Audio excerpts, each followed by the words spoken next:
Oke, ini karena sudah masuk ke YouTube Live, mungkin kita langsung mulai aja ya. eh Udah? Oke. Jadi selamat datang semuanya di sesi diskusi publik yang dilaksanakan oleh Selios yang bertajuk ketimpangan dalam gig ekonomi, terkhusus pada sektor transportasi online. Dan diskusi publik kali ini dihadiri oleh tiga narasumber kami. Ada Mas Igun Wicaksono dari Ketua Umum Garda Ojol Indonesia. Ada juga Mas Yoga Permana, dosen SBM ITB yang walaupun sakit tapi masih menyempatkan bersama kita. Terus ada juga Mas Jaya Darmawan dari peneliti ekonomi Selios.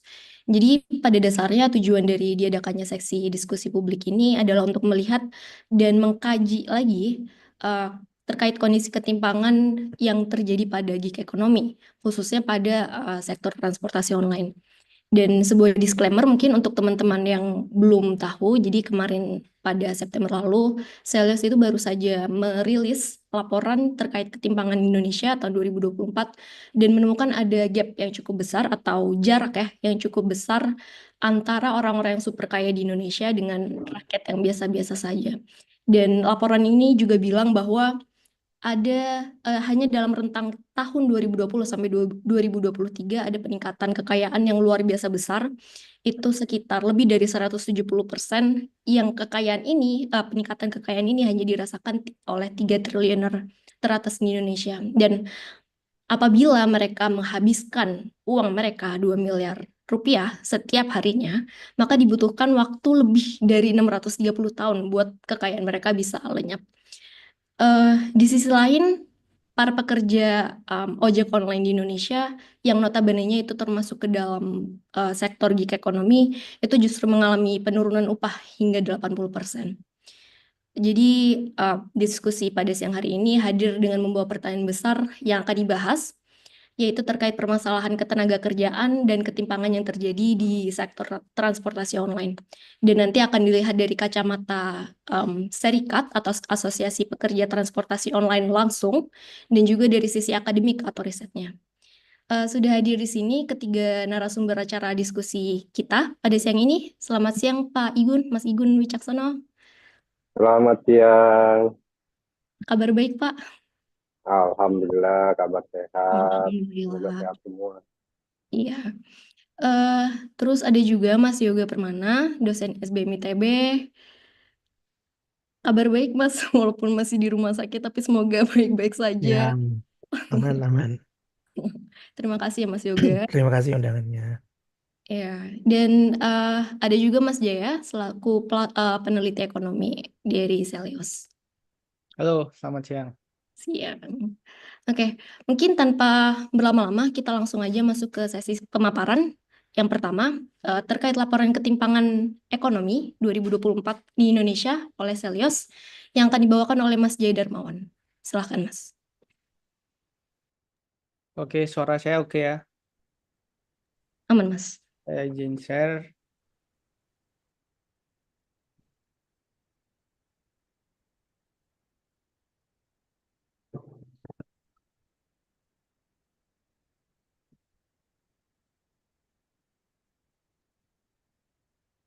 Bisa dilihat dengan baik? Masih ini sama masih hitam, cuman udah ke share. Bentar.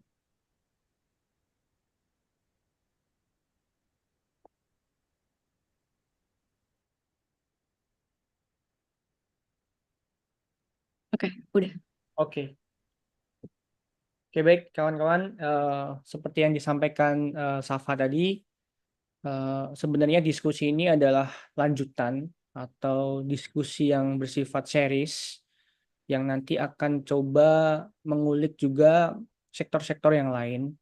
Karena kita sudah meliris laporan ketimpangan ekonomi di Indonesia tahun 2024 dengan judul pesawat jet untuk si kaya dan sepeda untuk si miskin.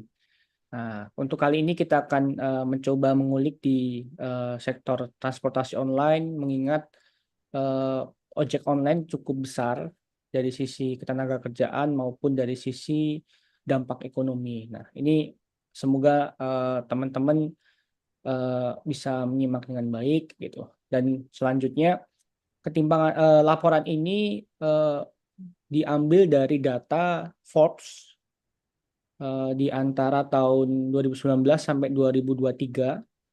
Juga kita mengambil data untuk pejabat itu di LHKPN, laporan harta kekayaan, itu dari datanya KPK, variasi datanya di jilid kedua kepemimpinan Joko Widodo kayak gitu.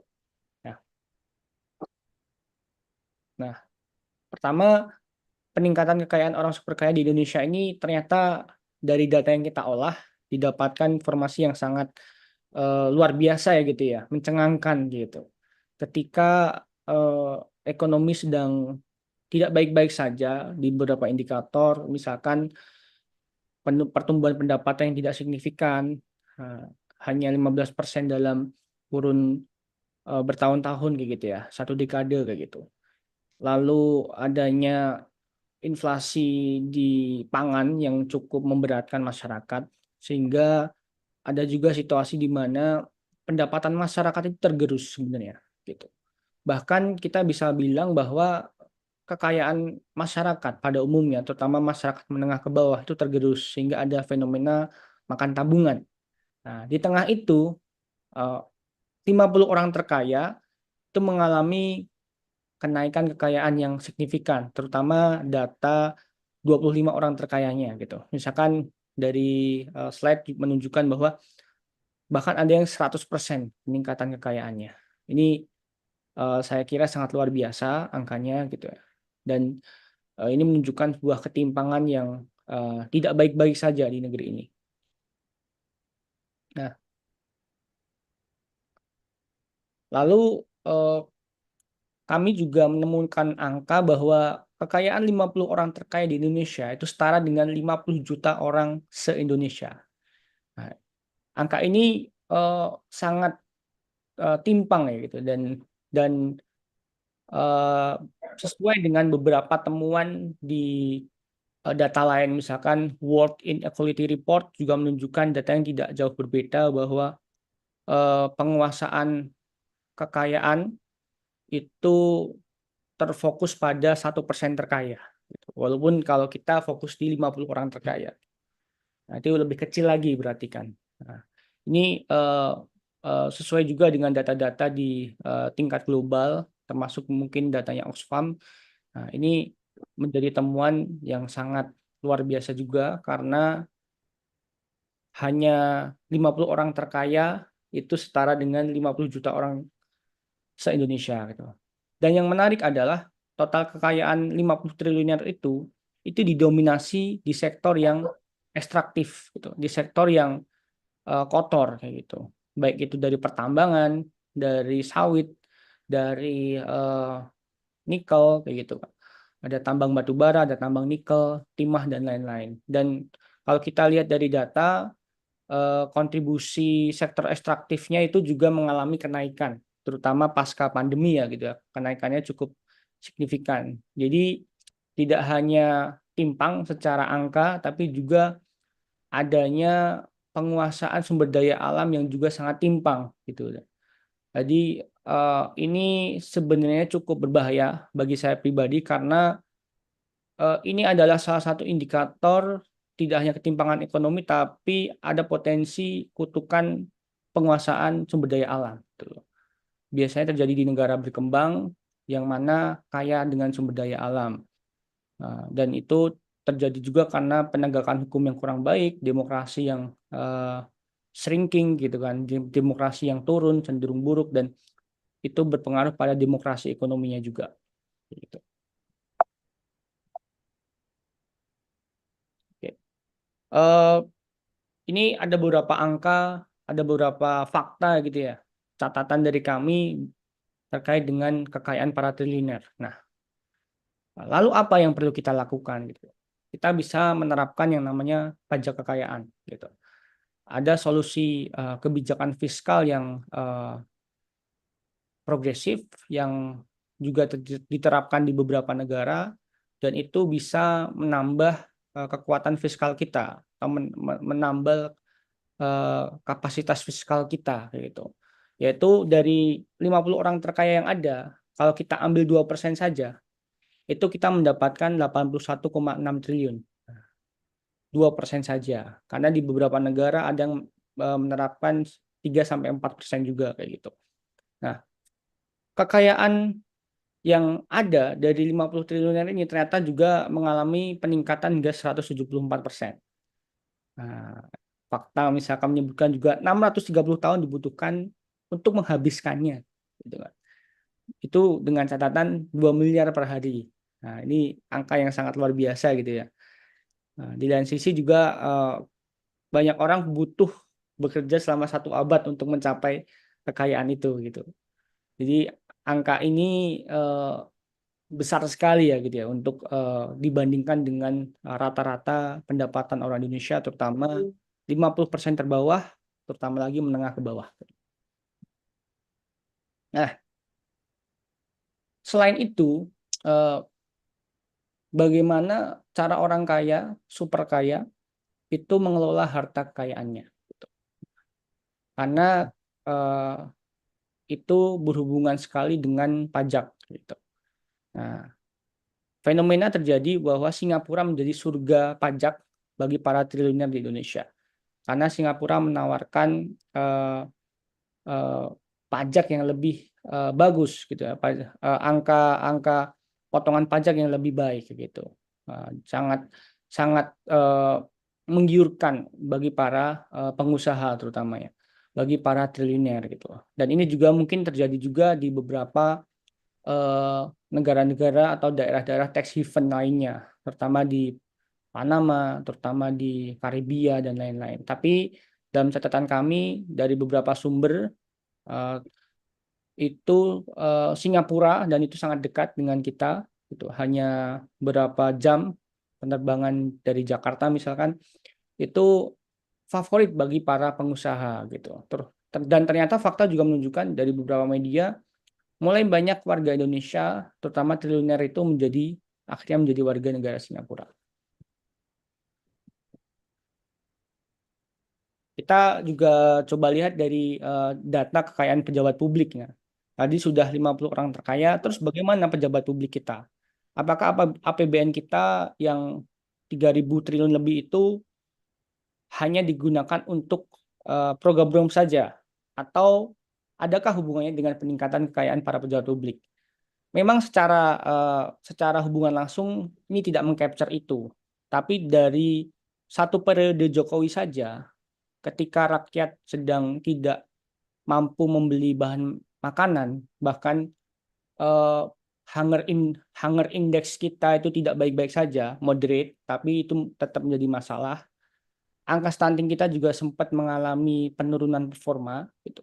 Itu kekayaan pejabat publik kita malah mengalami kenaikan, gitu. Nah, di mana totalnya itu 24,5 triliun. Nah, dan kenaikannya itu sekitar dari tahun 2019 sampai 2023 itu 14 triliun. Nah, lalu yang menarik juga adanya fenomena pejabat publik tapi juga pengusaha, tapi juga mengoperasikan atau praktisi di industri. Nah, ini terjadi di industri atau bisnis tambang, di mana ada 4 menteri di kabinet Joko Widodo yang berbisnis tambang gitu. Itu nilainya hingga 13,3 T kekayaannya. Nah, kalau kita coba distribusi atau redistribusi kekayaan itu dengan 2% penerapan pajak kekayaan ke menteri-menteri kabinet Jokowi, itu kita bisa mendapatkan angka 490,35 M. Yang menarik, komposisi menteri dan Menko atau Wamen kita semakin banyak, sehingga kalau bisa diterapkan pajak kekayaan 2%, angkanya akan semakin besar kayak gitu. Ini sebenarnya menjadi, saya kira, win-win solution untuk rakyat yang sedang butuh bantuan kayak gitu ya. Daripada kita mencari anggaran dari PPN 12%, kita mencari anggaran dari penerapan pajak-pajak yang tidak progresif, pajak kekayaan bisa menjadi solusi untuk pejabat publik misalkan. Nah, kekayaan Pak Jokowi juga mengalami kenaikan yang saya kira luar biasa ya. Selama satu periode 186,2%, padahal kita juga sempat mengalami pandemi gitu, sempat mengalami COVID-19 gitu ya. Dan angka-angka ini sebenarnya kalau kita bisa capture, kita bisa ambil di anggaran, di kebijakan fiskal, itu bisa kita gunakan untuk melakukan redistribusi tanah gitu. Kita bisa gunakan untuk program-program perumahan dan program-program pengentasan kemiskinan yang lain. Gitu. Oh, mungkin satu hal lagi juga karena Gibran Rakabuming Raka juga resmi menjadi Wapres, ternyata kekayaan Gibran itu juga tidak sedikit dari data yang kita dapatkan. Kita butuh 142 tahun dengan gaji 15 juta per bulan untuk mencapainya. Saya kira ini privilege yang luar biasa dan menjadi catatan. Ini beberapa angka kekayaan yang menonjol dari para pejabat publik. Ternyata yang paling menarik dan sangat relevan dengan diskusi kita hari ini, Nadiem Makarim sebagai salah satu owner aplikator atau owner aplikasi itu menjadi atau di urutan 1. Dia hampir 300% kenaikan kekayaannya dari tahun 2019 ke 2022. Disusul dengan pejabat publik yang lain. Nah, apa sih yang dilakukan para perusahaan? Kalau tadi misalkan Singapura sebagai salah satu negara tax haven gitu, ternyata cara tax haven itu tidak hanya dilakukan dengan cara mengalihkan harta kekayaannya itu ke negara lain, tapi juga pengalihan laba yang lain, misalkan dengan pengaturan biaya royalti atau transfer pricing, atau mungkin pemecahan perusahaan gitu loh, atau pembuatan yayasan itu umum dilakukan untuk pengurangan pajak gitu atau tax avoidance gitu. Nah, juga dilakukan penggunaan utang gitu kan. Lalu pemanfaatan kredit pajak, misalkan adanya insentif-insentif pajak, baik itu bersifat tax amnesty maupun subsidi pajak yang terselubung. Itu terpantau di dalam angka belanja perpajakan kita yang dalam catatan kami itu hampir 200 triliun itu tidak digunakan dalam sektor kesejahteraan, tapi sektor industri, sektor perusahaan besar, sehingga siapa lagi yang bisa menikmati angka itu kayak gitu. Kalau bukan para perusahaan-perusahaan besar dan industri-industri besar yang sebenarnya banyak juga dimiliki oleh para triliuner. Lalu ada juga manipulasi laporan keuangan. Tax planning di satu sisi diberi ruang di negara ini, tapi saya kira dalam konteks yang lebih adil, tax planning perlu dibatasi sehingga tidak menimbulkan tax avoidance yang mencederai keadilan pajak dan mencederai etika berekonomi. Ini ada beberapa menteri juga yang terafiliasi dengan kekuasaan, dengan partai politik. Mungkin itu laporan kami yang sebelumnya ya, mungkin ada update misalkan di Golkar itu lebih ke Bahlil Hadalia kayak gitu. Tapi yang jelas adanya fenomena politisi sekaligus pengusaha juga sekaligus pejabat publik. Ini fenomena yang kami jadikan catatan karena berpotensi mengganggu ekonomi yang lebih berkeadilan. Nah, ini menteri-menteri yang memiliki kekayaan yang paling banyak. Sandiaga Uno menjadi nomor 1, disusul lagi-lagi Nadiem Makarim menjadi menteri dengan kekayaan terbesar sebagai pejabat publik. Mungkin sekarang sudah tidak masuk kabinetnya, tapi kita jadi tahu bahwa sektor bisnis Nadiem kebanyakan besar di sektor transportasi online, sehingga ini menjadi urgensi untuk mendiskusikan ketimpangan di transportasi online.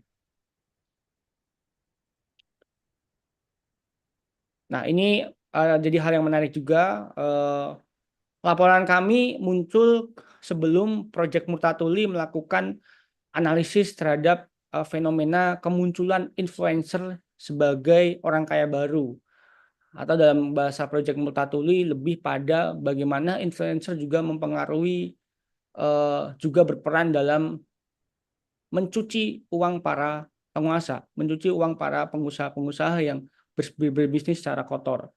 Ini menarik karena ternyata influencer tidak hanya memiliki peran politik untuk menjadi buzzer politik, untuk menjadi pemengaruh publik, tapi ternyata ada temuan menarik dari Project Multatuli bahwa juga menjadi sarana pencucian uang. Nah, ini fenomena yang harus kita antisipasi dan perlu ditindak dari sisi regulasi oleh pemerintah. Karena jangan sampai orang berbondong-bondong untuk menjadi influencer tidak untuk mendukung industri kreatif, tidak untuk membesarkan karya-karya yang bermanfaat, tapi malah untuk berhengki-pengki dengan para penguasa, dengan para pengusaha yang berbisnis secara kotor.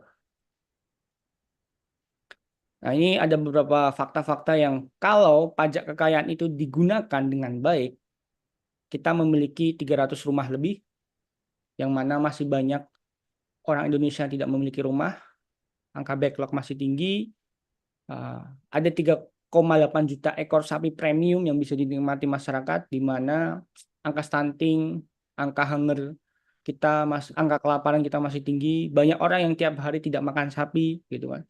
15 juta masyarakat kita juga dapat makan siang gratis. Pemerintah menerapkan program makan bergizi gratis. Tidak perlu pusing-pusing, Pak Prabowo, saya lihat sudah memberikan solusi bahwa dengan menerapkan pajak kekayaan, 15 juta masyarakat bisa diberi makan siang gratis. Lalu ada menguatkan bansos, gitu kan. Sudah ada anggaran terkait bansos, kalau mau ditambah lagi bisa 558 juta paket bantuan beras. Lalu rumah susun, tanah, bahkan toilet umum, karena masih ada rakyat Indonesia yang mohon maaf buang air besar tidak di toilet. Ini juga menjadi masalah dan menjadi urgensi untuk penerapan pajak kekayaan dan lain-lain. Nah, juga dari sektor lingkungan, gitu kan, dari sisi lingkungan kita juga sebenarnya dengan anggaran pajak kekayaan yang mencapai 81,6 triliun, itu kita bisa segera mempercepat transisi ke energi yang lebih bersih, ke energi yang terbarukan, baik itu solar panel, baik itu energi bayu, baik itu mikrohidro dan lain sebagainya. Termasuk kita bisa mengkompensasi kerugian ekonomi dari emisi nikel, di mana dari 3 provinsi yang banyak terkena dampak pertambangan nikel, industri nikel, itu sebenarnya nilai eksternalitas negatifnya sangat tinggi, dan sebenarnya angkanya itu mirip dengan pajak kekayaan yang bisa kita ambil dari 50% terkaya, yaitu sekitar 80-an triliun. Ini jadi solusi ya, gitu ya, menurut saya, untuk mengganti rugi, mengkompensasi masyarakat yang menerima dampak buruknya. Termasuk mendanai IKN kalau memang mau dilanjutkan, terus juga merestorasi hutan mangrove, menjaga hutan hujan tropis kita, dan lain sebagainya. Ada beberapa anekdot bansos. Jadi bansos sebanyak 9 baris panjang daratan Amerika itu terjejer kalau kita memakai pajak kekayaan, gitu kan.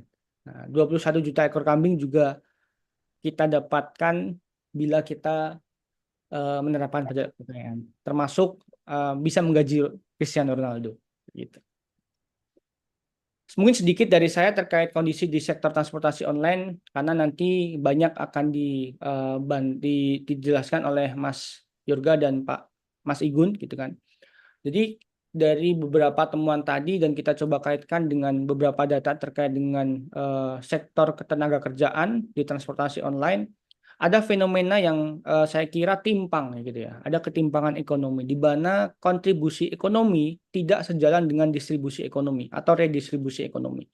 Ketika dalam catatan tahun 2022 misalkan, itu terdapat kontribusi ekonomi sebesar 124 4 triliun hanya di sektor transportasi online, itu ternyata pendapatan ojol atau driver ojol atau mitra yang disebut mitra itu turun luar biasa. Safa tadi sempat menyebutkan 80%, tapi ternyata dari beberapa pernyataan media dan asosiasi itu ada yang mencapai 300% atau mungkin lebih. Nanti Mas Igun bisa tambahkan. Ketika kontribusi ekonomi itu sangat besar kepada para owner, di mana kekayaan Nadiem mencapai 4,8 triliun di tahun 2022 dan Anthony Tan, pemilik Grab, itu mencapai 12,3 triliun di tahun 2021 atau 2022. Ternyata banyak driver atau mitra ojek online itu tidak mendapatkan jaminan sosial yang memadai di tengah ketidakstabilan pendapatan mereka. Nah, ini fenomena yang sangat mencengangkan ya, fenomena yang perlu kita hadapi, fenomena yang kita perlu segera jadikan solusi, karena jangan sampai transportasi online yang dianggap sebagai solusi awalnya, tapi malah menjadi masalah baru dalam perekonomian kita. Dan ini disebabkan oleh beberapa hal, tidak hanya karena faktor misalkan bahwa adanya fenomena tax winter, adanya fenomena COVID, tapi memang dari struktur perekonomian kita juga perlu diambil langkah untuk mengevaluasi bahwa ekonomi kita tidak boleh hanya fokus pada pertumbuhan ekonomi saja, ekonomi kita tidak hanya boleh fokus pada peningkatan sektor ekonomi yang ekstraktif saja gitu, tapi juga kita perlu fokus pada pertumbuhan ekonomi yang berkualitas, pendapatan masyarakat yang naik secara adil, dan lain sebagainya. Mungkin itu dari saya. Terima kasih. Selamat siang. Baik, terima kasih Mas Jaya atas pemaparannya terkait laporan ketimpangan Selyos. Sebetulnya dari rundown seharusnya ini Mas Igun, tapi mungkin boleh kita pindah dulu ke Mas Yorga. Ya, baik, silahkan untuk Mas Yorga untuk pemaparannya dipersilahkan. Siap Mas Safa, terima kasih banyak. Yang terhormat Mas Igun, izin mendahului Mas Igun. Tapi nanti insya Allah saya ingin menyimak dan belajar dari Mas Igun. Terima kasih juga Mas Jaya sudah memberi pengantar gitu ya terkait ketimpangan ini. Boleh izin share screen, Mbak Safa? Belum diizinkan katanya.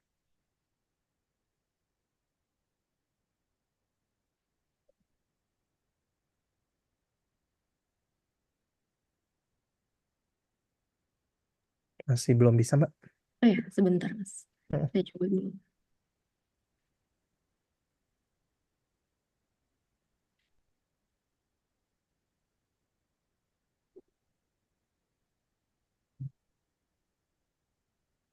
Oke Mas, boleh dicoba? Udah. Sip. Oke, baik. Siap. Ya, jadi hari ini sebetulnya menyambung dengan apa yang disampaikan oleh Mas Jaya, saya memberi pengantar terkait beberapa riset temuan saya ya mengenai apa yang terjadi di sektor transportasi online. Tentu saja nanti Mas Igun akan lebih banyak melengkapi apa yang terjadi secara nyata di lapangan seperti itu. Ada 3 pertanyaan kunci yang disampaikan oleh rekan-rekan ya. Pertama, apa permasalahan ketenagakerjaan di sektor transportasi online ini? Yang kedua, apa hubungannya dengan ketimpangan yang tadi kita bahas? Dan yang terakhir, apa rekomendasi kebijakannya? Ini ada beberapa slide materi yang saya gabung dari beberapa materi terdahulu. Semoga masih relevan seperti itu ya. Mohon maaf kalau kurang sistematis penyampaiannya.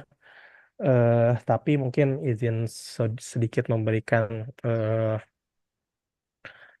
gambaran ya ketika kita bicara ketimpangan itu kan kita bisa melihat dari berbagai perspektif seperti itu ya. Inequality of what pertanyaannya kan, ketimpangan apa gitu, apakah kekayaan, apakah pengeluaran ataukah pendapatan gitu. Tentu saja jika kita bicara ketimpangan kekayaan maka ketimpangannya akan banyak dirasa gitu ya. Bayangkan ada 2 orang yang seorang yang kekayaannya terus meningkat dan 1 orang yang setiap hari kekayaannya habis untuk kebutuhan sehari-hari gitu. Maka wajar gitu jika seorang kaya makin kaya dan orang miskin tetaplah miskin seperti itu. Tapi eh, memang ini akan sulit mencari datanya gitu ya, karena kita tidak tahu tabungan saya berapa, tabungan Mas Jaya berapa seperti itu ya. Maka yang paling bisa dilakukan proksi yang cukup representatif kebanyakan adalah ketimpangan pengeluaran dan pendapatan yang dilakukan oleh badan resmi gitu ya. Biasanya memang dia melakukan pengukuran ketimpangan atas pengeluaran yang menggunakan data Susenas gitu, atau juga ketimpangan pendapatan yang memang masalahnya adalah tidak semua pekerja di Indonesia bisa diidentifikasi pendapatannya seperti itu. Sehingga memang selama ini fokus kita kalau kita bicara misalkan gini indeks kita 36 atau 37 dan lain sebagainya, kita banyak bicara mengenai ketimpangan pengeluaran. Tapi saya membayangkan sebetulnya tiga hal ini pastinya berkaitan seperti itu ya. Jadi artinya jika seseorang bisa bekerja dengan baik, memiliki pendapatan yang baik, maka pengeluarannya pun dia bisa kendalikan dengan baik seperti itu. Sehingga saya termasuk orang yang percaya salah satu cara untuk mengatasi ketimpangan adalah dengan memiliki pendapatan yang baik dan stabil seperti itu. Dan makanya saya sering banyak bicara tentang kebutuhan kerja layak yang sangat mendesak di Indonesia gitu. Sebelum kita bicara ojol seperti itu ya. Salah satu cara untuk menekan ketimpangan di Indonesia adalah menyediakan sebanyak-banyaknya lapangan kerja bagi masyarakat Indonesia gitu, karena ketimpangan tidak bisa hanya diselesaikan oleh bansos seperti itu ya, atau pajak. Yang pajak itu tadi adalah konsekuensi di akhir, tapi sebelum kita bicara distribusi di akhir, kita harus berbahas predistribusinya pun. Ketimpangan harus kita tekan dengan cara apa? Dengan cara menyediakan pekerjaan sebaik-baiknya, sebanyak-banyaknya seperti itu. Jadi banyak yang saya ceritakan berkaitan dengan kebutuhan kerja layak yang nanti kita akan evaluasi. Mungkin juga nanti Mas Igun bisa bantu mengevaluasi apakah driver ojol adalah salah satu bagian dari kerja layak itu yang kita rasa mungkin hari ini belum seperti itu. Artinya dengan banyak PR yang harus kita benahi, bagaimana ke depannya agar pekerjaan sebagai driver di transportasi online ini semakin layak seperti itu. Karena kita sepakat pekerjaan yang layak itu bagi individu adalah satu langkah untuk bisa keluar dari jeratan kemiskinan tentu saja. Tapi dari segi sosial sebetulnya kerja yang layak itu juga bisa mengurangi kriminalitas, mengurangi populisme, mengurangi diskriminasi dan lain sebagainya. Dan secara agregat sebetulnya Indonesia bisa naik kelas menjadi negara maju jika semakin banyak pekerjaan stable yang layak untuk para kelas menengah seperti itu. Nah, salah satu indikator kerja layak itu didefinisikan oleh ILO gitu ya. Ada 10 kata kunci yang yang disebutkan oleh ILO yang bisa menjadi parameter kerja itu layak atau tidak. Jadi sebenarnya ini tinggal jadi pertanyaan buat kita saja gitu ya. Misalkan apakah kita bicara poin nomor 2, pendapatan yang cukup, pekerjaan yang produktif itu ada pada semua pekerjaan di sektor transportasi online. Apakah misalkan ketika kita bisa melihat poin 9, social security. Apakah social security ini sudah ada di para rekan-rekan driver ojol ini? Apakah misalkan sosial dialog antara employer, aplikator dengan para representasi pekerja sudah ada atau tidak? Jadi artinya ini bisa jadi checklist saja gitu ya untuk bisa mendefinisikan kerja kita sudah layak atau enggak. Kerja kita di Celios, kerja kita di pabrik, kerja kita menjadi akademisi, kerja kita menjadi driver ojol. Sebetulnya framework ILO ini bisa jadi sebuah parameter untuk mengukur apakah kerja kita sudah layak atau tidak. Dan justifikasinya memang banyak pekerjaan di Indonesia, baik itu di sektor formal apalagi di informal, yang belum memenuhi kriteria-kriteria kerja layak ini gitu. Sehingga inilah yang menjadi salah satu akar masalah langgengnya ketimpangan seperti itu. Nah, mungkin ini saya akan banyak skip, tapi artinya ketimpangan bisa kita kurangi jika lebih banyak pekerjaan untuk kelas menengah yang stabil seperti itu ya. Jadi dengan banyak orang punya income yang stabil, sebenarnya itu bisa mengurangi ketimpangan antara si kaya dan si miskin dengan kita memperkuat middle class-nya. Nah sayangnya selama 5 tahun terakhir ini, apalagi setelah COVID, ketimpangan kita makin tinggi dikarenakan lebih banyak pekerjaan yang tercipta di sektor informal daripada di sektor formal. Bayangkan di zaman 2009 ke 2014 dulu, ini mungkin masa-masa keemasan Indonesia seperti itu ya. Sektor informalnya menurun, ada 2,8 juta pekerjaan formal baru setiap tahunnya. Tapi semenjak tahun 2014 sampai 2019, bahkan sebelum pandemi, ini sudah mulai terlihat nih sektor informal kita meningkat cukup signifikan sama cepatnya pertumbuhannya dengan sektor formal. Artinya di sini mulai terasa mungkin Bapak Ibu ingat di 2014 ojol muncul ya, Grab, Gojek, atau Tokopedia penjual online gitu ya. Di satu sisi mungkin ini memberi peluang baru, tapi di sisi lain mulai muncul isu-isu kerentanan para pekerja eksploitasi dan lain sebagainya. Ada isu bulan madu di awal, kerjaan driver ojol mungkin zaman dulu bisa 7 juta, 6 juta sebulan, tapi lambat laun di tahun 2018, 2019 isu itu mulai hilang. Apalagi semenjak pandemi, masuk sekarang, hari ini tidak ada kerja formal. Hanya aja 1 juta dibandingkan 10 juta pertumbuhan pekerjaan baru di sektor informal. Jadi wajar apabila ketimpangan hari ini cukup menaik signifikan ya karena tadi pekerjaan di level middle-nya ini banyak yang hilang seperti itu dengan PHK juga dan lain sebagainya. Ini mungkin saya ingin nge-zoom saja bagaimana sektor informal kita begitu tinggi. Yang ingin saya tekankan bukan hanya masalah 7 juta pengangguran, tapi ada 30,6 juta pekerja kasual dan pekerja keluarga yang tidak dibayar. Ini saya sering katakan hidden unemployment ya. Pengangguran yang tersembunyi gitu. Yang kita anggap hanya 7 juta, tapi sebetulnya ada 30 juta yang sebetulnya kerjanya jauh-jauh dari layak dan sebetulnya perlu diperkuat juga gitu. Jadi ini juga yang menjadi akar ketimpangan kan. Mengapa ada ketimpangan? Karena ada orang yang kaya sekali, sementara ada 37 juta orang yang pendapatannya nyaris nol gitu. Maka ini timpang sekali gitu. Kita kan ingin yang kaya sekali kita tarik, kita pajakin, orang yang di bawah kita tarik ke atas supaya middle class-nya makin banyak. Nah inilah yang menjadi masalah kita. Nah, ya sementara entrepreneur kita yang katanya salah satu penopang ekonomi kita, dari dulu jumlahnya stagnan, hanya 3% dari total angkatan kerja kita. Jadi artinya ke depannya pembukaan sektor formal yang layak dan entrepreneur menjadi kunci gitu untuk kita bisa mengurangi ketimpangan ini. Nah, saya fokus ke Jakarta karena riset saya di Jakarta. Di Jakarta ini ada 5 juta angkatan kerja.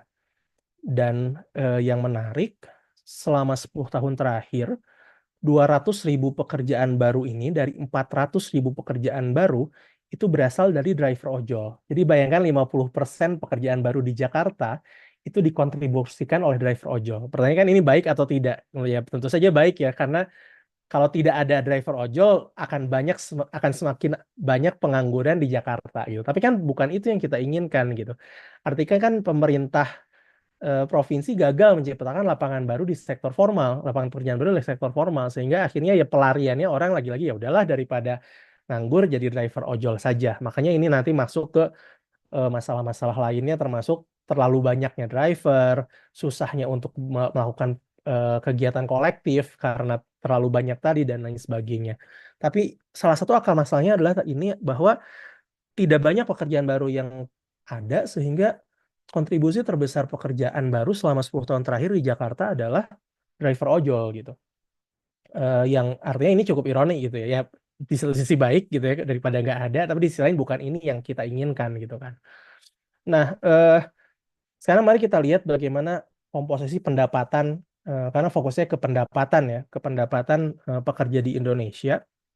Dari tadi sekitar 40% pekerja kita di sektor formal, karena 60%-nya informal seperti itu ya.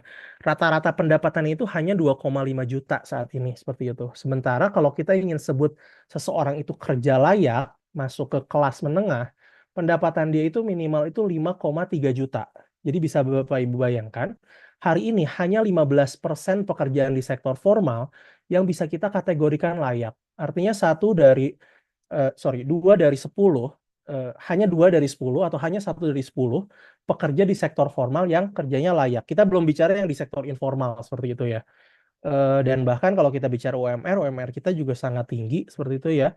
Saya menemukan bahwa ada 45% pekerja kita di sektor formal yang dibayar di bawah UMR. Jadi ini untuk menunjukkan betapa gitu ya rendahnya upah kita. Ini juga jadi salah satu alasan yang melanggengkan ketimpangan di Indonesia seperti itu. Nah, jika kita bicara sektor seperti itu ya, kita juga sangat menginginkan sektor manufaktur kita diperkuat, pekerja pabrik kita diperkuat, karena bagaimanapun bekerja di pabrik ini walaupun banyak kontroversinya, itu adalah salah satu indikator kerja layak. Ada serikat, ada UMR, ada perlindungan, ada jam sostek, ada pensiun, dan lain sebagainya. Sayangnya, yang warna oranye ini saat ini stagnan gitu. Pekerja di sektor manufaktur kita masih kurang dari 15%. Yang diinginkan di Indonesia Emas itu katanya 25% seperti itu. Pertanian kita sudah menurun, tapi loncatnya itu ke sektor jasa berketerampilan rendah yang warna kuning. Jadi artinya bayangkan petani kita tidak lagi jadi petani, dia pergi ke ibu kota dan berubah menjadi driver ojol seperti itu. Tidak ada yang salah dengan itu, tapi kan kita menginginkan ke depannya sektor-sektor pekerjaan yang lebih layak seperti itu ya, di sektor jasa perusahaan, finansial, termasuk manufaktur tadi seperti itu. Artinya lagi-lagi tadi penciptaan lapangan pekerjaan menjadi mendesak seperti itu, sehingga pekerja itu bisa memiliki lebih banyak pilihan bekerja selain pekerjaan-pekerjaan yang saat ini berketerampilan tinggi dan berupah rendah gitu.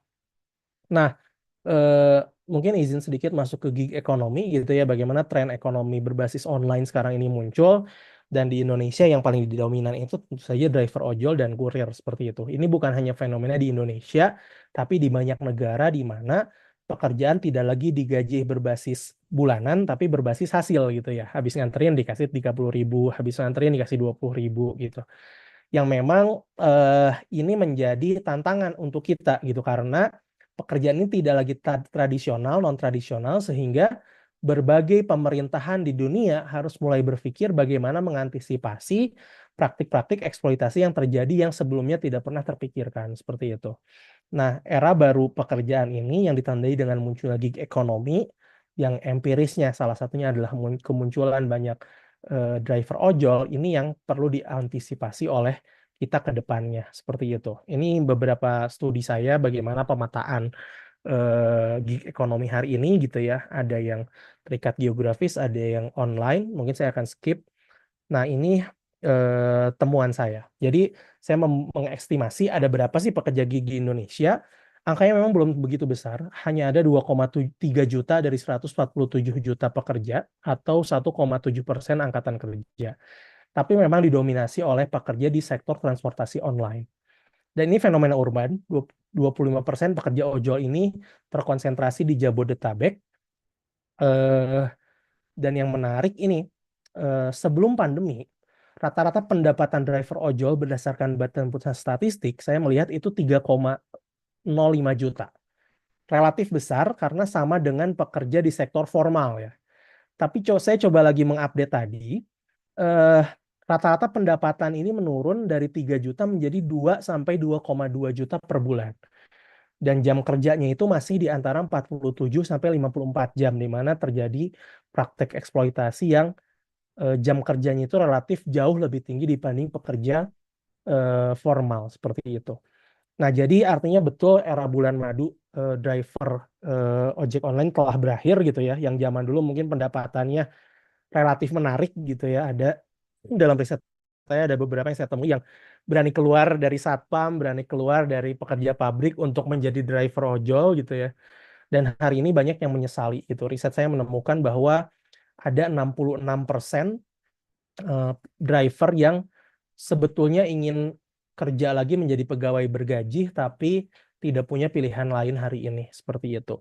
Nah, salah satu temuan saya adalah betul ada urusan kemitraan, ada urusan eksploitasi di sana, tapi masalah utama lainnya adalah keterbatasan pekerjaan gitu. Jadi makanya lagi-lagi penyediaan lapangan kerja menjadi prioritas, karena tidak cukup hanya ngebenerin urusan hubungan kemitraan tanpa adanya pilihan-pilihan pekerjaan lain bagi rekan-rekan driver ojol ini gitu. Nah, apa yang menjadi tantangan? Mungkin nanti Mas Igun bisa menambahkan. Salah satu temuan empiris saya adalah kesulitannya driver ini membangun gerakan kolektif yang berkelanjutan. Riset saya menemukan ada 28% driver ojol yang tidak terlibat dalam komunitas. Mungkin lebih besar, tapi temuan saya 28% yang single fighter ini. Dan sebagian yang terlibat dalam komunitas pun lebih suka ikutnya arisan, nongkrong gitu ya. Tapi kalau udah diajak demo, udah diajak protes, itu nggak mau tuh gitu.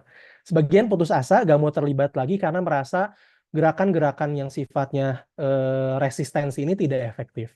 Ada beberapa penghambat gerakan yang kami temukan. Pertama, tidak ada kepemimpinan yang kuat dan terfragmentasi gitu ya. Ada kecurigaan antar gerakan, wah ini ya siapa yang mendalangi, wah ini dari daerah mana nih yang memimpin dan lain sebagainya.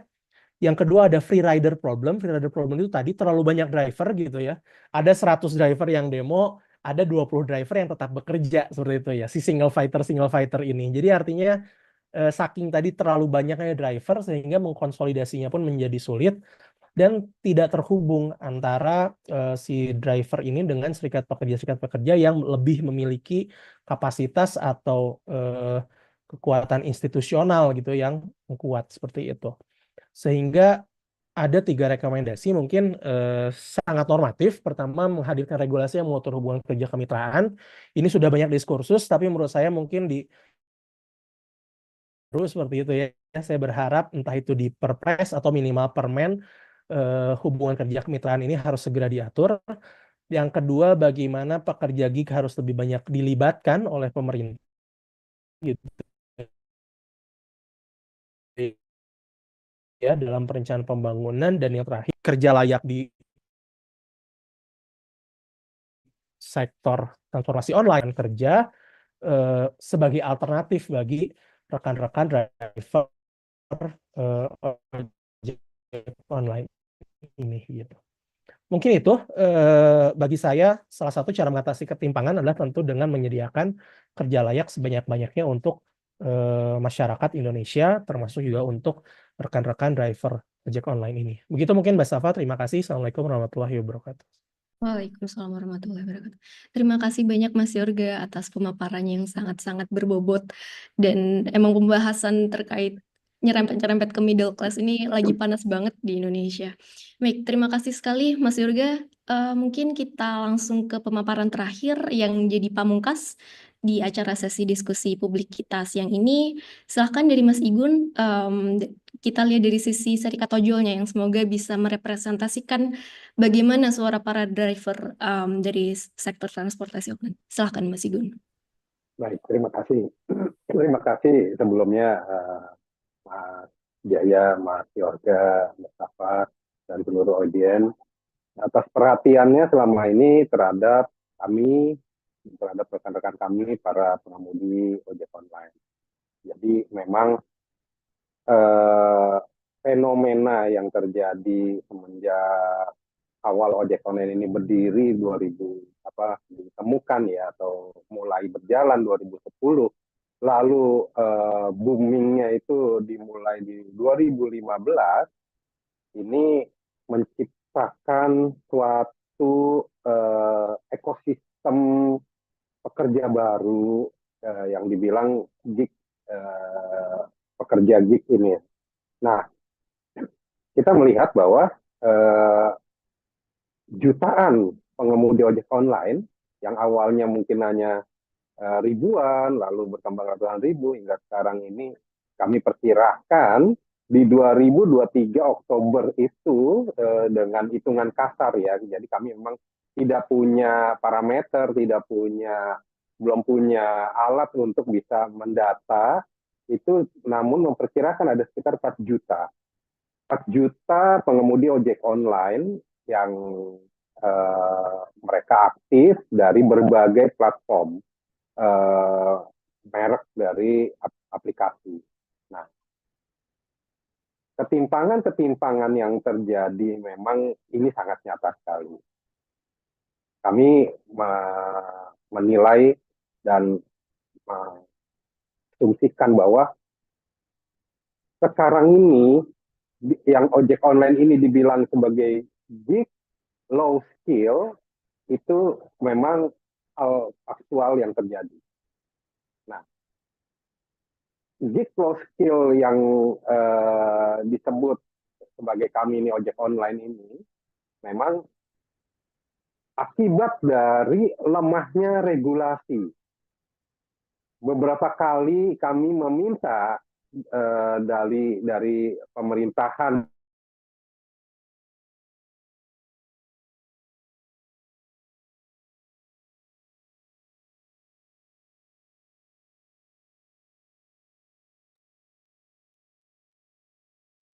juga kami bisa dapatkan.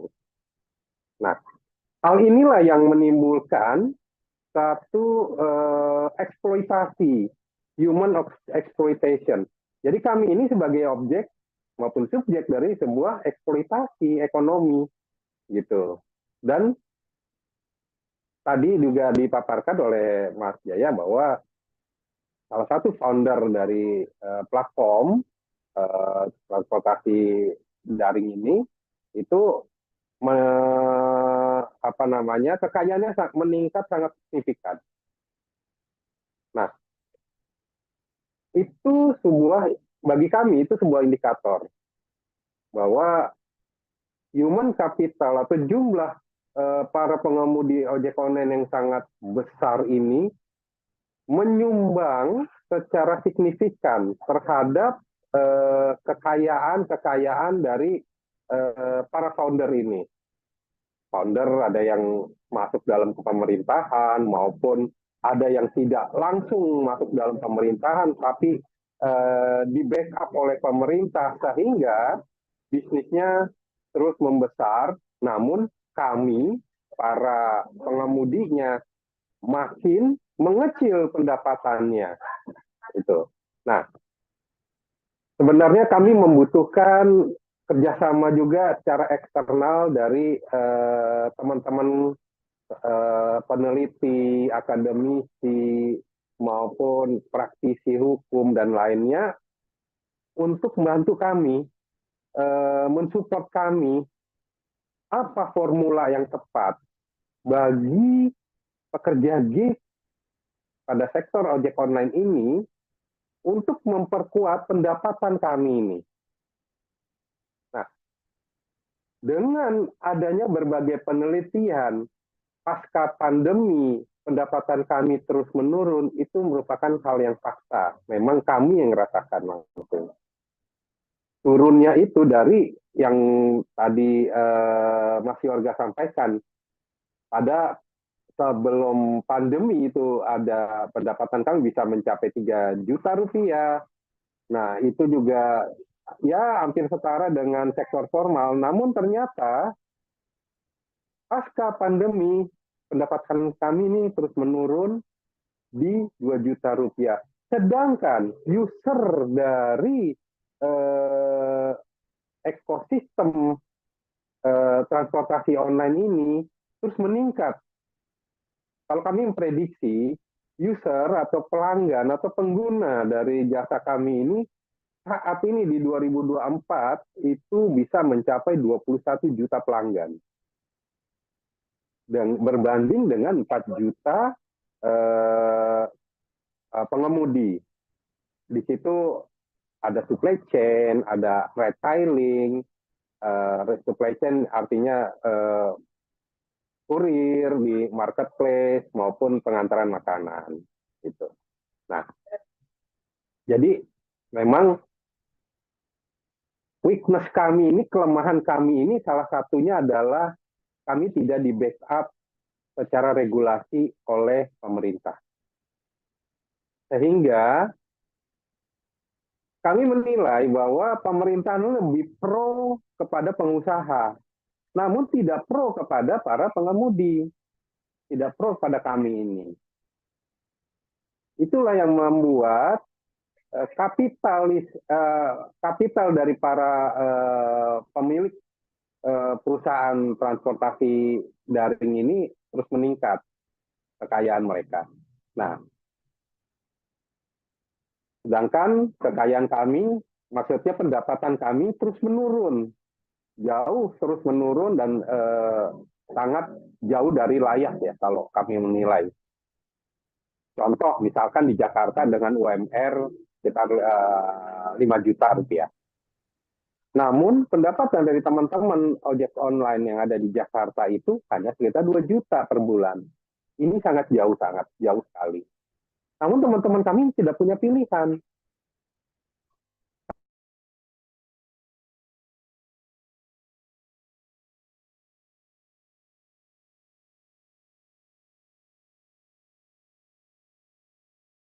Bentur skill, orang antar uang walaupun tidak memadai. sebenarnya jumlah dari pengemudi online ini bisa dimanfaatkan oleh pemerintah untuk apa namanya tuh menyebar ekonomi, misalkan contoh untuk keperluan industrial. Nah, sehingga dari teman-teman ini bisa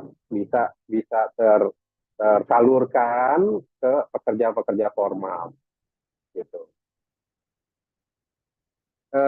Salah satu juga kami mendapat informasi di negara Eropa, pengemudi transportasi daring ini bukan sebagai kemitraan yang terjadi di Indonesia, namun mereka juga diangkat menjadi karyawan. Artinya mereka ini pekerja formal kalau di Eropa. Karena regulasinya membentuk perusahaan transportasi, artinya pengemudinya juga pun harus mendapatkan gaji tetap, menjadi pekerja formal. Nah, ini yang tidak terjadi di Indonesia.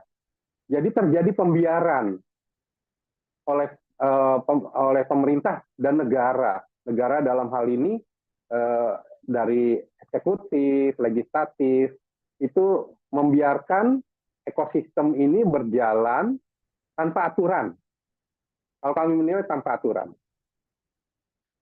Sehingga yang dibilang tanpa aturan ini ya terjadi eksploitasi para pekerja. Ya kami ini korbannya. Kami adalah korban dari suatu buruknya sistem di perlindungan di Indonesia.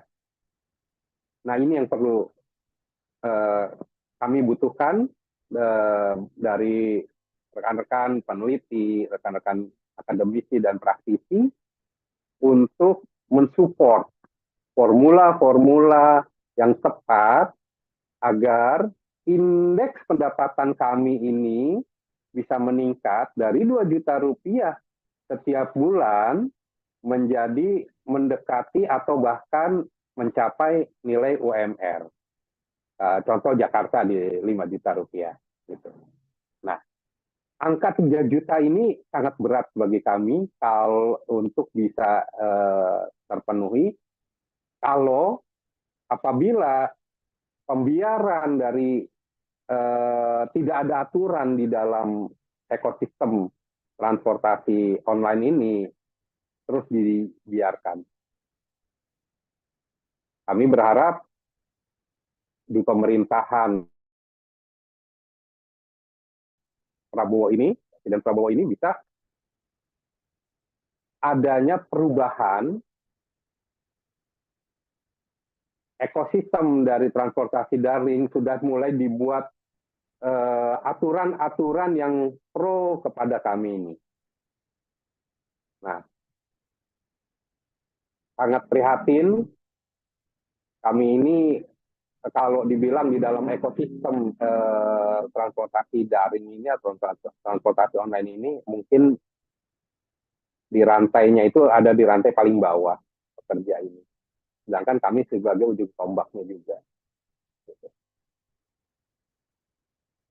Tidak ada aturan dan pihak pemerintah lebih pro kepada pihak perusahaan yang membuat kami ini terus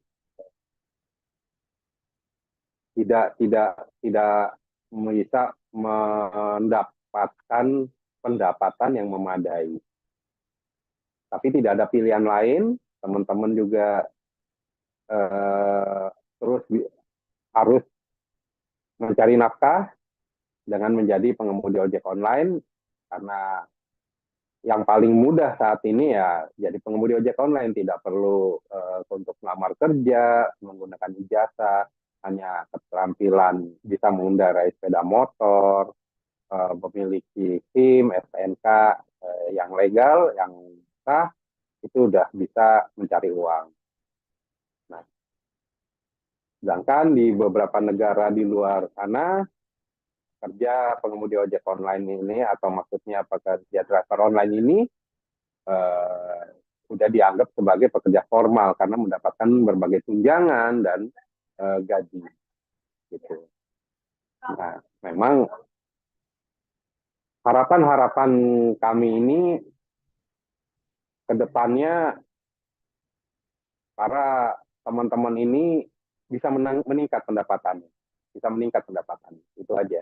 Dan perlindungan sosial. Jadi adanya pengusaha-pengusaha yang ekonominya meningkat itu juga bisa dimanfaatkan oleh pihak pemerintah untuk memberikan subsidi perlindungan sosial bagi para pekerja pengemudi online. Nah, kita juga melihat kekuatan dari para pengemudi online ini tadi yang disampaikan oleh Mas Yorga pada saat 2017-2018 kami ini Garda Indonesia ini sebagai pelopor penggerak dari berbagai aksi demonstrasi. Tujuan dari aksi demonstrasi itu ya adalah menekan pemerintah untuk membuat regulasi agar pemerintah ini memiliki sistem, mulai membentuk sistem secara hukum atau regulasi bagi yang pro atau melindungi para pekerja pengemudi ojek online ini. Contoh yang sudah goal di kami adalah tarif ojek online. Jadi sebelum 2017 itu, tarif ojek online ini diatur oleh masing-masing perusahaan aplikasi. 27 Maret 2018, kami dari Garda Indonesia melakukan aksi besar dari teman-teman pengemudi ojek online, mendorong pemerintah dalam hal ini Presiden Jokowi pada saat itu, untuk pemerintah mengambil alih tarif. Sehingga keluarlah aturan Permenhub nomor 12 tahun 2019 bahwa tarif dari ojek online ini diatur oleh pihak Kementerian Perhubungan. Nah, namun itu hanya sekedar diskresi dari pemerintah bahwa tarif ini diatur oleh pihak pemerintah. Ya, tidak ada penguatan dalam pada undang-undangnya, sehingga tidak ada sanksi apabila perusahaan aplikasi ini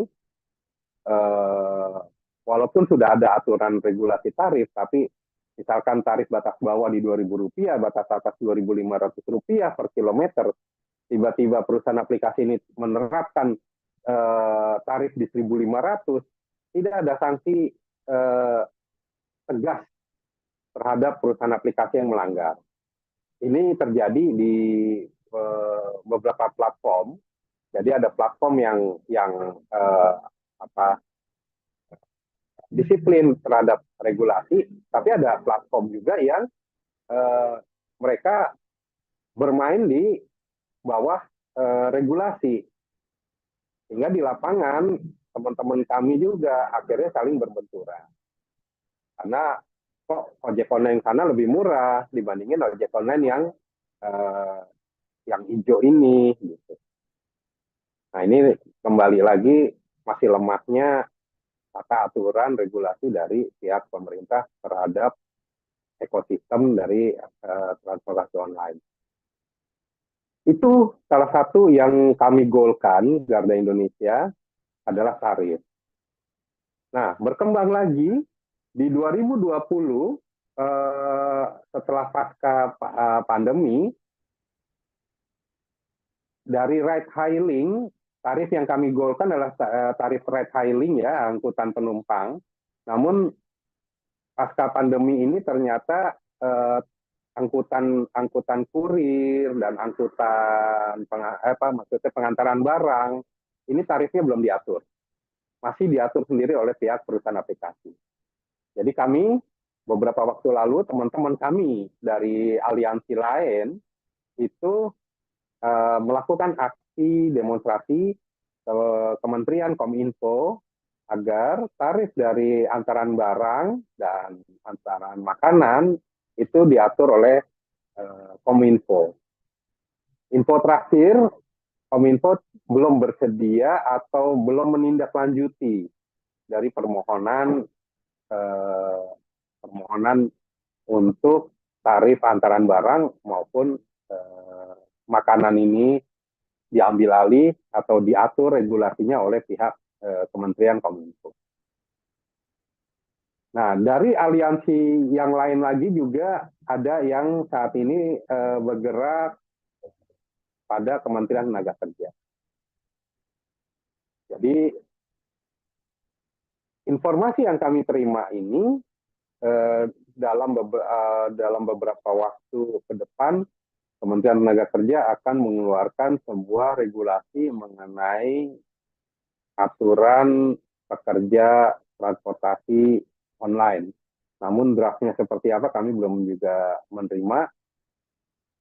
Apakah nanti regulasi ini memang akan melindungi dari para pekerja di ojek online atau masih belum memadai untuk kami, itu kami belum bisa mendapatkan salinannya atau draftnya. Kita berharap dari Kementerian Tenaga Kerja nanti bisa memberikan salinannya atau draftnya itu sehingga kami bisa mempelajari dan kami bisa melibatkan dari teman-teman peneliti, akademisi maupun praktisi apa yang bisa ditambahkan atau yang dikurangi dari regulasi yang ada. Ya tujuannya adalah agar pendapatan dari teman-teman dan bisa memadai dan status dari teman-teman kami ini bisa punya kekuatan hukum yang memadai sehingga tidak menjadi bahan eksploitasi dari perusahaan-perusahaan aplikasi. Jadi ada 3 nih. Kalau tarif dari ride hailing sudah selesai, bukan sudah selesai, artinya sudah ada aturannya, walaupun masih sekedar diskresi. Nah, terus tarif dari pengantaran barang dan makanan ini belum. Dan yang ketiga adalah dari Kemenaker ini mengenai perlindungan tenaga kerja terhadap para pekerja gig dari ojek online ini. Kami rasa 2 PR dari pemerintah ini harus segera dituntaskan. Nah, yang paling utama adalah sebenarnya kami butuhkan suatu regulasi berbentuk undang-undang, setingkat undang-undang. Tujuannya adalah ini bukan sebagai diskresi lagi, tapi sudah masuk dalam undang-undang. Ada sanksi apabila perusahaan-perusahaan aplikasi ini bisa melanggar dari undang-undang tata aturan dari ekosistem transportasi online. Sedangkan saat ini tidak ada sanksi. Nah, selagi tidak ada sanksi, maka perusahaan transportasi online ini ya bebas-bebas saja mereka kalau ada melanggar. Kalau udah ditegur, baru mereka memperbaiki tarifnya atau tata cara mainnya. Tapi itu tidak berlangsung lama.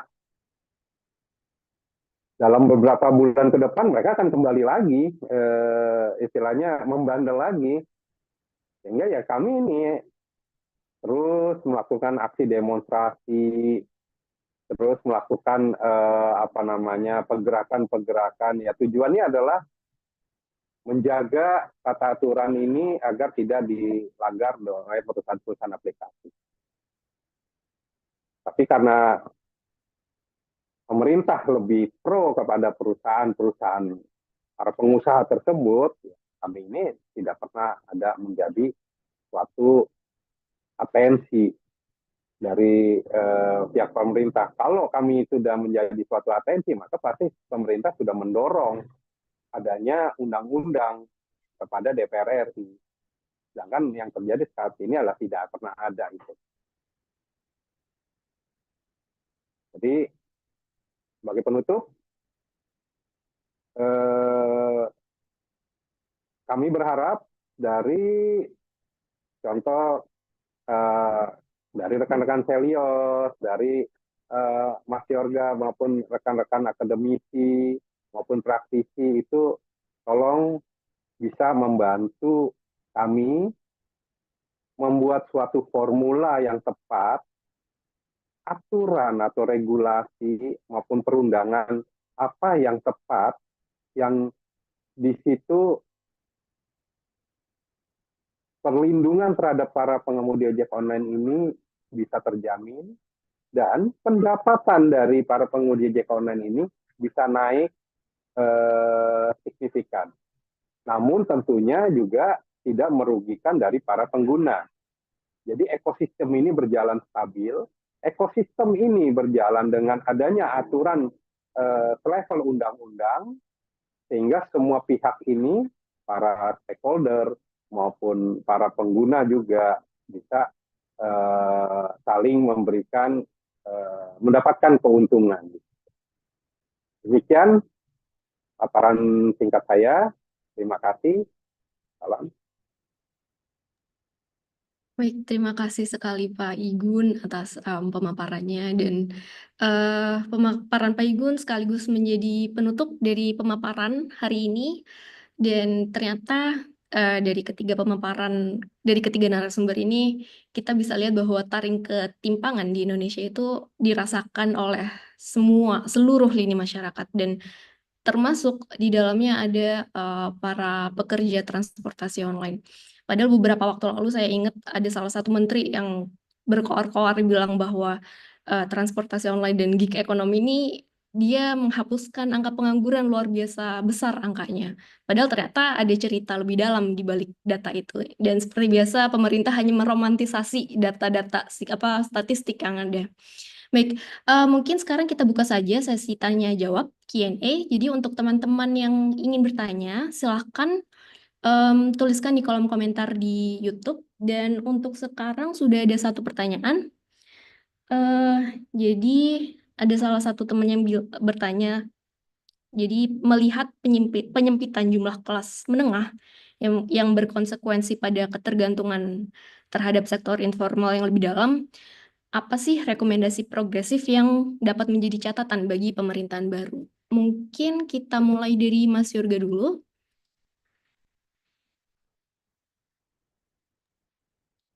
Ya, makasih Mbak. Ya. Rekomendasinya tentu saja sangat normatif ya. Penciptaan lapangan kerja di sektor formal harus diperkuat dengan mencari alternatif pertumbuhan baru gitu. Tentu sektor manufaktur menjadi kunci, tapi sektor-sektor lain seperti sektor misalkan digital yang jadi buzzword hari ini seperti itu ya.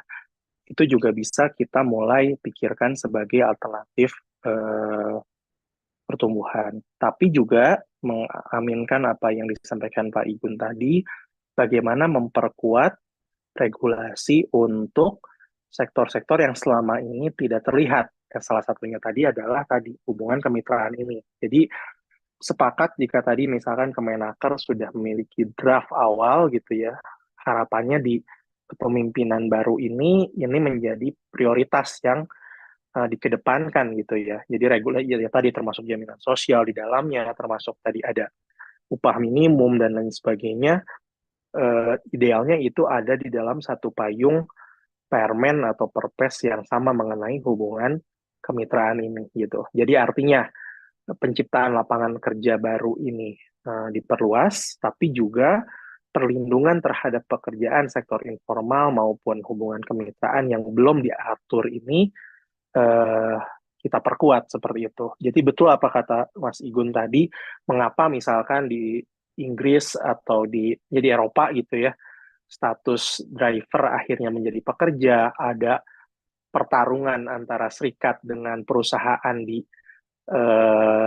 di pengadilan gitu ya. Karena memang ada payung hukum yang jelas. Jadi apa yang kita tuntut juga jelas. Nah, masalahnya kita tidak bisa menuntut apa-apa karena payung hukumnya pun belum ada seperti itu. Jadi ketersediaan payung hukum ini menjadi kunci gitu ya. Ada mungkin Mbak Nabila ya dari UGM yang sering banyak cerita mengenai legal loophole yang ada di sektor transportasi online ini, kemitraan ini yang belum ada diatur di satupun undang-undang di Indonesia, termasuk undang-undang ketenaga kerjaan itu tidak ada sama sekali. Jadi artinya ini yang menjadi prioritas yang harus segera dilakukan di kepemimpinan Prabowo Gibran hari ini.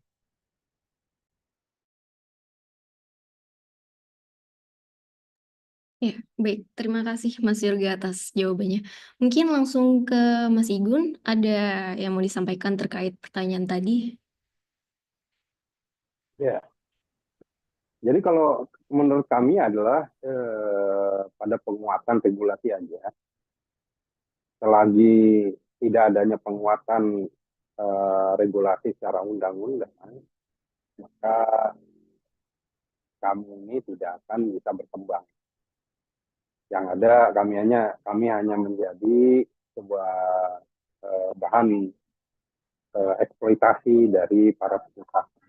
Nah, ini yang perlu menjadi atensi dari semua pihak, dari pihak pemerintah khususnya, bahwa selagi tidak adanya aturan tata main dalam transportasi online dan kami sebagai rantai paling bawah dalam ekosistem ini, maka tidak akan ada perubahan dari segi pendapatan maupun perlindungan sosial maupun perlindungan hukum dari para pekerja pengemudi ojek online ini.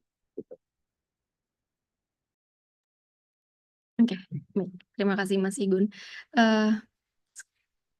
Ya, mungkin kita langsung ke Mas Jaya terkait tanggapannya, pertanyaan tadi Oke, bagi pemerintahan baru. Ya. oh ya, saya sepenuhnya setuju ya dengan jawaban Mas Yorga dan Mas Igun bahwa salah satu langkah yang bisa diambil yaitu dengan penciptaan lapangan pekerjaan yang lebih luas dan lebih layak dan perlu ditopang dengan regulasi, baik itu pekerjaan di sektor transportasi online dan pekerjaan layak yang lainnya gitu.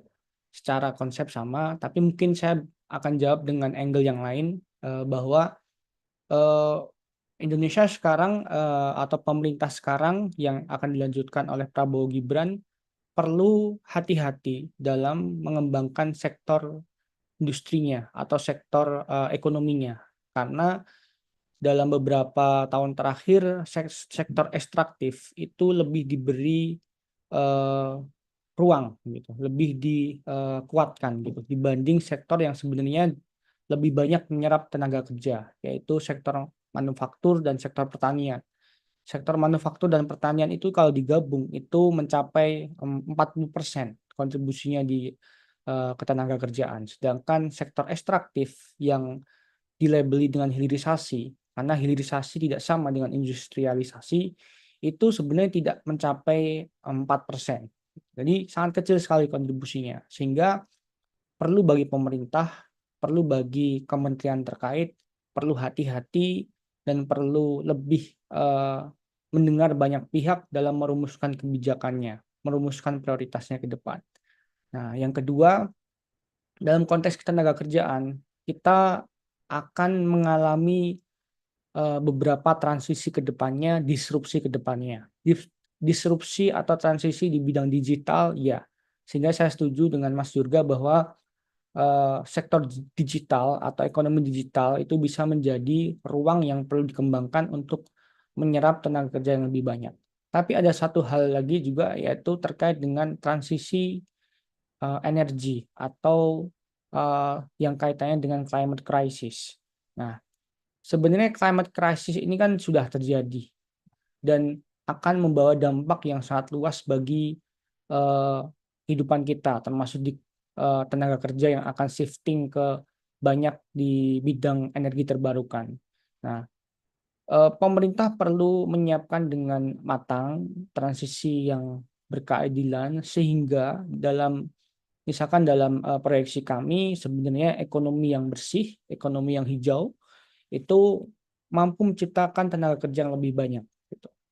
Ketika mungkin beberapa kandidat waktu itu mention paling banyak 17 juta, dalam proyeksi kami itu bisa 19 juta hingga tahun 2045. Sehingga pemerintah juga perlu menyiapkan atau bisa membuka peluang penciptaan tenaga kerja di transisi energi atau di energi baru dan terbarukan, terutama itu di bidang di solar panel, di energi bayu dan energi mikrohidro. Nah, ini saya kira bisa menjadi solusi juga. Selain bahwa penting juga pemerintahan kita tidak hanya fokus dalam good spending atau better spending gitu. Karena ya saya sepakat ada masalah spending, entah itu tidak efisien, mungkin tidak efektif spending pemerintah, atau mungkin masih adanya korupsi, jelas gitu kan. Tapi penting juga pemerintah fokus juga dalam sisi pendapatan, sehingga balance.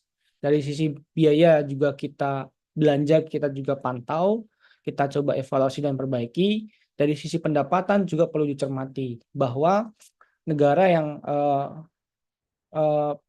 perekonomiannya baik dan akan naik kelas itu adalah negara yang juga mampu memaksimalkan pendapatan negaranya. Sehingga penting bagi kami untuk memasukkan pajak yang berkeadilan atau fiskal yang berkeadilan, yaitu salah satunya pajak kekayaan misalkan, atau windfall profit tax misalkan. Windfall profit tax misalkan dia mampu memberikan disinsentif kepada sektor batubara, sektor fosil ketika ada kenaikan yang anomali. Nah, ini kan penting karena ketika kita ambil itu juga bisa menjadi anggaran yang bisa dimanfaatkan untuk perlindungan sosial dan penciptaan lapangan kerja.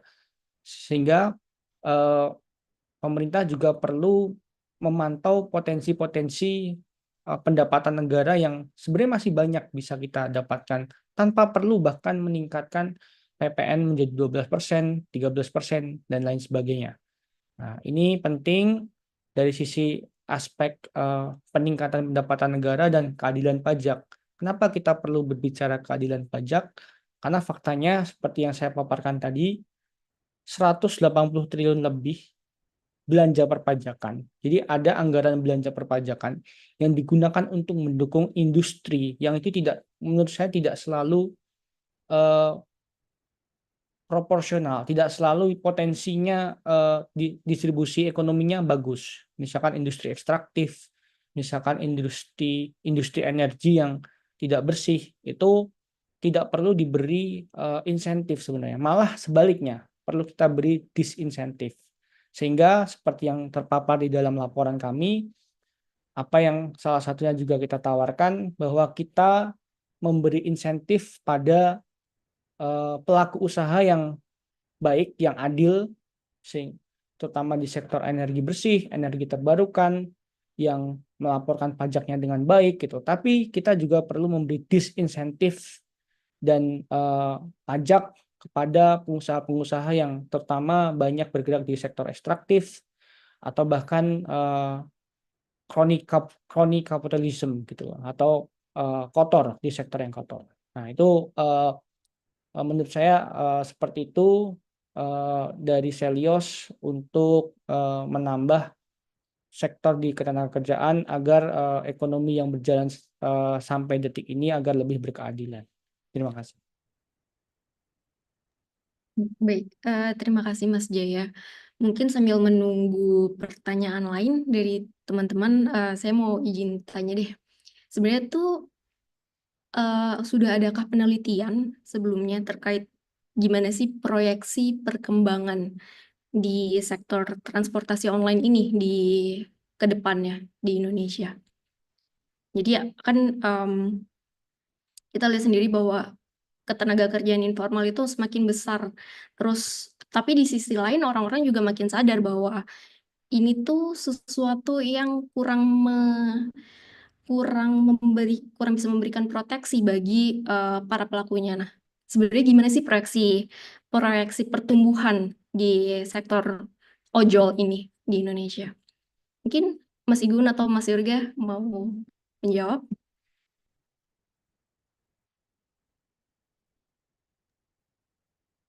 Oke, mungkin saya sedikit kasih tanggapan ya, Wah, bahwa, bahwa memang sektor di transportasi online, di ojek online khususnya ini eh, terjadi peningkatan untuk dari sisi para pekerjanya, dari para pengemudi.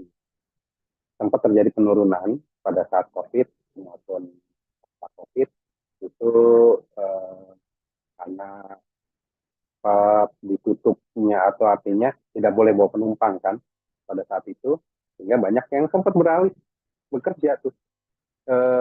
Pengemudi ojek online ini ada yang pulang kampung, ada yang kembali lagi ke pekerjaan awalnya yang tapi non formal juga, artinya ada yang bertani, berdagang, pulang ke kampungnya.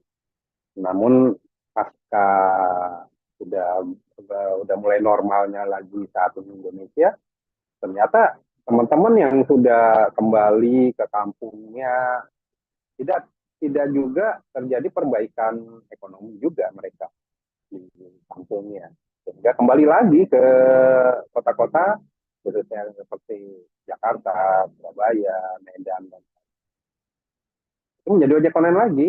Jadi yang tadinya sudah gantung jaket, sudah matikan aplikasi, akhirnya melihat fenomena sekarang ini banyaknya marketplace atau antrean barang jadinya, dampaknya di antrean barang, mereka kembali lagi menggunakan jaket lagi, menggunakan aplikasi lagi, menjadi ojek online lagi. Nah ini terjadi peningkatan pasca COVID itu, menjadi peningkatan pekerja ojek online lagi. Tapi ya kembali lagi, ternyata hal ini tidak menjadi perhatian dari pemerintah. Jadi pembiaran yang terjadi, pemerintah akan mengandalkan adanya ojek online ini untuk mengurangi dampak pengangguran atau angka pengangguran. Tapi ojek online ini adalah suatu apa namanya pekerja yang kalau di kami bilang tuh untuk menutup angka pengangguran, tapi semuanya itu pendapatan kami ini ya tidak jauh juga dari menganggur, karena ternyata setelah ojek online ini mulai marak kembali atau ramai kembali, tidak terjadi peningkatan pendapatan, malah terus menurun pendapatan dari para pengemudi ojek online. Itu tanggapan saya. Terima kasih. terima kasih Mas Igun. Mungkin Mas Yurga ada yang mau ditanggapi? Ya, sedikit menambahkan saja, Mbak Safa. Mungkin berangkat dari konsep teoretis ya, bagaimana pekerjaan itu tercipta ya. Jadi ada buku yang menarik dari Enrico Moretti, seorang pakar ketenagakerjaan, bicara tentang geografi of jobs gitu. Jadi saya percaya bahwa yang bisa menciptakan trickle down effect itu adalah pekerjaan di sektor manufaktur satu, yang kedua pekerjaan di sektor tradable service bahasanya ya, atau jasa digital atau jasa berketerampilan tinggi seperti itu. Ceritanya kan sederhana, misalkan di suatu daerah ada pabrik baru gitu ya, tercipta 100 orang karyawan pabrik. Itu tuh angka faktor pengali lokal multiplier itu 1,6 rata-rata. Jadi dengan 100 karyawan pabrik akan ada 160 pekerjaan baru di sekitarnya, seperti itu. Apa saja? Ya driver ojol lah, laundry lah, tukang bakwan lah, kos-kosan dan lain sebagainya, seperti itu. Jadi artinya bayangkan ketika ada suatu pabrik baru menciptakan produksi, di sana akan tercipta pekerjaan-pekerjaan baru gitu. di mana ojol itu menjadi salah satu konsekuensinya seperti itu kan. Akhirnya orang butuh berkommute, butuh bertransportasi. Inilah yang menjelaskan mengapa misalkan ojol ini fenomena urban. Mengapa tadi dari seperti kata Pak Igun 1, sekian juta dari 4 juta driver ojol itu ada di Jabodetabek ya karena aktivitas ekonominya hidup gitu. Yang kita harapkan kan kita akan membuka ekonomi-ekonomi baru yang tersebar di seluruh Indonesia seperti itu. Sehingga ojol itu tidak hanya ada di Jakarta. Bagaimana driver ojol yang ada di Garut gitu misalkan atau yang ada di Batang gitu ya, kualitas ekonominya meningkat maupun kuantitasnya meningkat, harus ada pusat ekonomi baru seperti itu. Jadi artinya ke depannya kita tidak perlu memproyeksi akan ada berapa driver ojol ke depan, tapi bagaimana kita menciptakan banyak pusat ekonomi baru yang ditopang oleh sektor manufaktur atau sektor jasa berketerampilan tinggi yang dengan sendirinya akan menghidupkan berbagai jenis pekerjaan baru termasuk driver ojol seperti itu. Jadi mungkin itu yang harus diperkuat ke depan. Artinya saya sepakat dengan kata Mas Igun, kalau sekedar menjadi buffer sih bisa gitu ya, driver ojol tuh ya biar nggak ada pengangguran. Tapi kan bukan itu yang kita inginkan. Kita inginnya kita naik kelas bersama-sama seperti itu. Jadi artinya dengan semakin banyak pekerjaan di sektor manufaktur, di sektor digital, atau tadi seperti kata Mas Jaya di sektor energi terbarukan, green jobs, dan lain sebagainya, kita berharap aktivitas ekonomi lokal tidak hanya terjadi di Jakarta, tapi di berbagai banyak titik di Indonesia, dan itu menghidupkan banyak sektor lainnya, termasuk juga sektor transportasi dan logistik. Mungkin seperti itu konsepnya, Mbak. Baik, terima kasih. Mas Jaya mau menambahkan atau sudah terwakilkan? Ya, boleh dikit aja. Oke, boleh, Ya, silakan. mungkin karena dari Mas Igun sudah sangat memaparkan dari realita ya dan fakta bahwa jadi bagaimanapun karena pekerjaan yang tercipta tidak banyak, akhirnya tetap ujung-ujungnya lari ke ojol lagi gitu. Di lain sisi juga Mas Yoga sangat baik menjelaskan dari sisi konsep gitu ya. Jadi dari sisi bahwa sektor manufaktur dan sektor jasa itu perlu diperkuat atau kita perlu menciptakan ekonomi-ekonomi yang baru. Saya sangat setuju karena memang dengan harapan multiplier efeknya akan terdistribusi dengan baik gitu. Tapi lagi-lagi saya perlu sampaikan juga bahwa penting untuk mempertimbangkan sistem atau fokus ekonomi kita. Karena misalkan fokus pemerintah yang terakhir itu sangat ekstraktif, di mana sektor ekstraktif itu tidak memperhitungkan eksternalitas negatif yang terjadi. Nah, sebenarnya masyarakat pada umumnya itu menanggung social cost yang tinggi, environmental cost yang tinggi. Ini perlu dipertimbangkan. Di lain sisi ternyata faktanya juga tidak banyak menyerap tenaga kerja. Di lain sisi bahkan juga uangnya kebanyakan lari. Tidak hanya di daerah itu, mungkin ke pusat, bahkan mungkin ke negara-negara tax haven. Jadi kualitas penciptaan ekonomi baru, penciptaan tenaga kerja itu juga harus sangat diperhatikan. Selios juga membuat proyeksi bahwa ekonomi yang lebih bersih, yaitu ekonomi restoratif, ekonomi lebih menjaga dan berkelidan dengan lingkungan, berhubungan baik dengan lingkungan, itu ternyata mampu menciptakan pendapatan masyarakat yang lebih besar. Nah, dibanding kita hanya fokus pada ekonomi yang tidak restoratif atau ekonomi ekstraktif. Sehingga menurut saya dari sisi asosiasi, dari sisi serikat, dari sisi akademisi sudah banyak memberi sumbangsih bagi kebijakan. Saya kira pemerintah Prabowo Gibran hanya cukup mau mendengar saja, gitu loh. Tapi kalau tidak mau mendengar, saya kira penting bagi serikat, baik itu secara umum maupun serikat pekerja ekonomi digital atau serikat transportasi online untuk terus protes. Karena hanya satu cara yang bisa dilakukan untuk mengubah kebijakan yang adil, yaitu dengan protes. Gitu. Terima kasih. Terima kasih sekali untuk Mas Jaya. Karena sudah jam 12:30 juga, udah cukup sih ya Mungkin pertanyaan tadi sekaligus menutup sesi diskusi publik kita pada siang hari ini. Kami berharap diskusi ini bisa menjadi masukan penting bagi seluruh stakeholder terkait isu ketimpangan yang terjadi, terutama di sektor transportasi online. Dan terima kasih juga untuk teman-teman yang sudah hadir di acara diskusi publik kami di siang hari ini. Semoga diskusi ini bisa membawa manfaat tidak hanya bagi para pekerja gig transportasi online, tetapi juga kita yang sebagian besar mungkin adalah pengguna layanan transportasi online. Akhir kata, salam sejahtera. Wassalamualaikum warahmatullahi wabarakatuh. Terima kasih. Wabarakatuh.